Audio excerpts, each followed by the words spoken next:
அவங்க வேலைக்கு போறதுனால நம்ம வெளியே விட மாட்டாங்க. எதுவா இருந்தாலும் அவங்களே பண்ணிடலாம்ன்ற ஒரு மைண்ட் செட் அவங்களுக்கு இருக்கு. ஓ வீட்டுக்குள்ளே அடைச்சு போறாங்க. உனக்கு ஒண்ணும் தெரியாது. ஆதார் கார்டு வாங்க போறேன்னா நான் போய் வாங்கிட்டு வரேன். நான் வேலைக்கு வரும்போது நான் வாங்கிட்டு வரேன். வாழைப்பழம் கூட நான் வேலைக்கு வரும்போது நான் வாங்கிட்டு வந்துடுறேன். அந்த மாதிரி எது பண்ணாலுமே அவங்க நான் தான் வெளியே போறல நான் பண்ணிடுறேன். அதுக்கெல்லாம் ரீசன் இருக்குப்பா.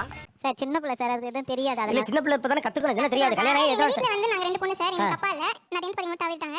எங்க அம்மா வந்து சின்ன வயசுல இருந்து என்ன வந்து பையன் மாதிரி வளர்த்துறாங்க. எங்க போனாலும் கறி கடைக்கு போனாலும் நான் தான் போணும். பால் பாக்கெட் வாங்க மணக்கடையில இருந்து எல்லாமே நான் தான் பண்ணுவேன்.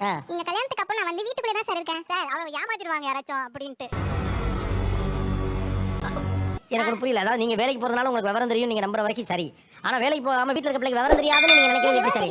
அப்ப நீங்க என்ன சொன்னீங்க? ஏமாத்தி போடுவாங்க. எப்படின்னா நான் போற வாங்குறேன்னா அவன் 100 ரூபாய் கேட்டாங்கன்னா நான் ஒரு குறைச்சியாச்சு நான் கேட்பேன். இந்த பிள்ளைங்க வந்து அப்படியே கொடுத்துட்டு வாங்கிட்டு வந்துருங்க. அதுதான் வித்தியாசம். அப்படியாமா உங்களுக்கு விவரம் பத்தாதா? என்ன கேக்குறா? அப்படின்னு அவங்க நினைச்சிட்டு இருக்காங்க சார். அதனால எங்கேயுமே அனுப்ப மாட்டாங்க. எனக்கு என்னங்க புரியல. இவங்க வந்து உங்களுக்கு இந்த பொண்ணு வந்து சொந்தமா அசலா? Love marriage. இப்ப கல்யாணம் எத்தனை வருஷம் ஆச்சு? 1 வருஷம். ஒரு வருஷத்துல இது கூடவா தெரியாது? இந்த பொண்ணு எப்படின்னு கூட தெரியாது. தெரிஞ்சிருச்சு சார். அப்புறம் என்ன? எனக்கு தெரியும் நல்ல பொண்ணு. டேய் இந்த ஆக்ட் குடுக்குற வேலையெல்லாம் என்கிட்ட வச்சுக்காதடா. எல்லாமே செய்வா. அவங்களுக்கு வந்து அவங்க பையன் வந்து அப்படியே பொத்தி பொத்தி பார்த்தாங்க ஒரே பையன்றதுனால. சோ மருமகளையும் என்னத வந்து பொத்தி பொத்தி பார்த்தாங்க தான் நம்ம லவ் பண்ணி கல்யாணம் பண்ணோமே. என்னது பொத்தி பார்த்தாங்க? கறி கடைக்கு அனுப்பாம வீட்டுக்குள்ளே வச்சிருக்காங்க. அவன் பையக்கா லவ் பண்ணி ஒரு பொண்ணு. வேலைக்கு போனா சார். வேலைக்கு போனா லவ் பண்ணா கல்யாணம் பண்ணி வச்சிட்டேன் சார். அதே மாதிரி என்னையும் அவங்க வந்து பையன் வந்து நம்ம சொல்றதான் கேக்குறான். சோ மருமகளும் நம்ம சொல்றதான் கேட்கணும். இங்க பிரச்சனை அதான். Correct sir. அப்படிலாம் இல்ல சார். அப்படிதான் சார்.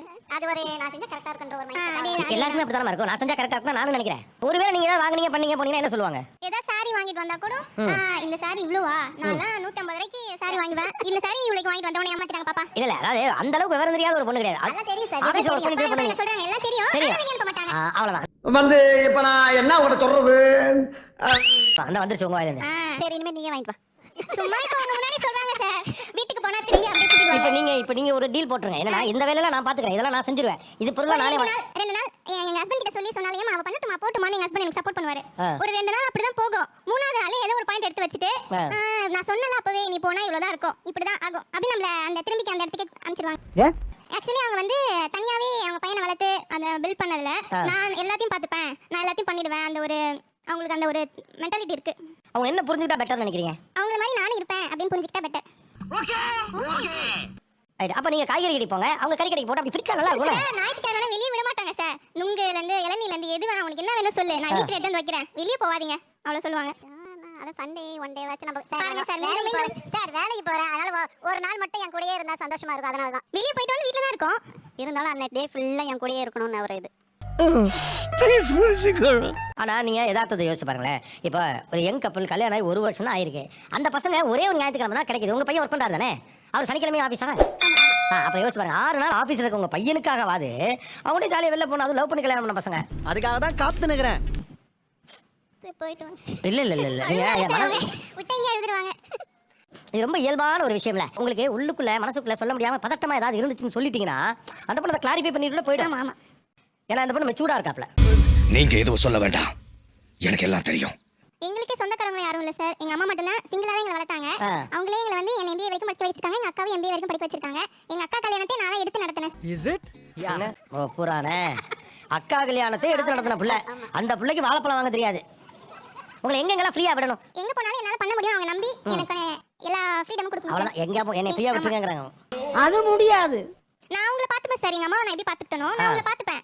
அவங்க பையனையுமே நான் பாத்துப்பேன். என்ன எனக்கு வந்து ஒரு பொறுப்பு கொடுங்க. கையில கொடுங்க அவ்வளவுதான். அதுதான் சொன்னேன். அது புரியுது எனக்கு. இருந்தாலும் பிள்ளைங்க அப்படி தான் வருது. பிள்ளைங்க ஒன்று நிக்குதுல அந்த இடத்துல தான் பதிலே இருக்கு. அவன் இன்னும் திருந்தல மாமா. பிள்ளைங்க ஏமாந்துருங்களோ வெளியே போனா. அது இல்ல சார். அவங்களுக்கு என்னன்னா நாங்க எல்லாத்தையும் பண்ண ஆரம்பிச்சிட்டா அவங்களுக்கு இம்பார்ட்டன்ஸ் கொடுக்காம போயிடுவோம் அப்படின்னு நினைக்கிறேன் சார். அப்ப நீங்க உங்களுக்கே புரிஞ்சிருச்சு. ஏன்னா அதிகாரம் இல்லாம போயிடுமோ அது நமக்கு முக்கியத்துவம் குறைஞ்சுமோ நினைக்கிறாங்க. அதுக்கு உங்களுக்கு பதில் சொல்லுங்க. இதுதான் உங்க பயம். நினைச்சாலே பயமா இருக்கு. நானே எது பண்ணாலுமே அவங்கள்ட்ட ஒரு டிசிஷன் கேட்டு தான் சார் நான் இப்பயுமே மூவ் பண்ணுவேன். அது ஃபேமிலியானாலும் சரி லைஃபா இருந்தாலும் சரி எங்க ஹஸ்பண்ட் கிட்ட கேட்கறத விட எங்க மாமியாருக்கு தான் ஃபர்ஸ்ட் ப்ரெஃபரன்ஸ் கொடுப்பேன். எங்க அம்மா இந்த மாதிரி வந்து என்கிட்ட இங்க 2 பேருக்குமே பொறாமப்படுவாங்க. நீ கல்யாணத்துக்கு அப்புறம் எனக்கு கால் பண்ண மாட்டற, நீ கல்யாணத்துக்கு அப்புறம் உங்க மாமியார் கூட ஒட்டிக்கிட்ட அந்த மாதிரி எதுவா இருந்தாலும் எங்க மாமியார் தான் ஃபர்ஸ்ட் கேட்பேன். ஆனாலும் உங்களுக்கு ஏன் அப்படி தோணுதுன்னு எனக்கு தெரியல. பயப்பிடிச்சிட்டான். தோணுது தப்பு தான். இனிமே தோணாது. ஆக்சுவலா நீங்க யோசிச்சு பாருங்களேன். இந்த பொண்ணு நீங்க உங்க பையன் நீங்க சொல்றதெல்லாம் கேட்கறது வேற விஷயம். ஆனா உங்க மருமக அந்த பொண்ணு நினைச்சிருந்தா இது என்ன ஊரானம் நம்ம இப்படி பண்றாங்கன்னு சொல்லிட்டு ஒரு சண்டே உங்களை சொல்லாம நீங்க வரீங்களா இல்லையான்னு கிளப்பி வெளில கூட்டு போயிருக்கலாம். அப்படி போக மாட்டேன் நம்பிக்கை சார். பாத்தீங்களா? அந்த நம்பிக்கை நீங்க வேல்யூ பண்ணணும்ல. சொன்னேன். நீங்க எதை நம்பணும்னா அவ என் பேச்சை மீறி சண்டே வெளியில போக மாட்டான்னு நீங்க நம்ப கூடாது. அவ எங்க வெளியில போனாலும் எதுல வந்து முன்ன நின்னாலும் அவ என்னுடைய மரியாதைக்கு எதிராக நின்ற மாட்டான். என்ன விட்ட மாட்டான். என்னதான் முன்னிறுத்துவான்னா நீங்க நம்பணும். நான் சொல்றேன் நான் சொன்னா கொஞ்சம் நீங்க பயந்துருவீங்கன்னு சொன்னல. நான் சொல்றேன், இது இப்படியே தொடர்ந்துச்சுன்னா ஒரு சண்டே நீங்க எந்திரிக்கிறதுக்கு முன்னால உடனே கிளம்பி பைக்ல வெளில போயிருப்பாங்க. சோலி முடிச்சு. சீரியஸா சொல்றமா? ஏன்னா உங்க கையிலே பிடிச்சு வச்சிருந்த பையன் தான் ஒரே வருஷத்துல அந்த பையன் பொண்ணு கைக்கு போயிடுச்சு இல்லையாப்பா? கண்டிப்பா. சண்டே என்னைக்கு வெளியில வாடான்னு சொன்னா எவ்வளவு நேரம் இருப்பது? வீட்டு தம்பி எங்க இருக்காப்ல? இதோ அங்கதான் இருக்கா எங்க சார். இருக்காப்ல? பேர் என்ன? தினேஷ். தினேஷ், நீ அங்கே இருந்துக்க தினேஷ். நக்கல்யா அவனுக்கு. ஒருவேளை உங்க பேருமா? கௌசல்யா. கௌசல்யா இல்ல இந்த சண்டே நம்ம போய் தான் ஆகணும், அம்மா என்ன சொன்னாலும் பரவாயில்ல நான் பேசிக்கிறேன் அப்படின்னு உங்களுக்கு ஒரு நம்பிக்கை கொடுத்தா அந்த சண்டே கௌசல்யா நீங்களே கிளம்பி போவீங்களா மாட்டீங்களா? போவானா தினேஷ்?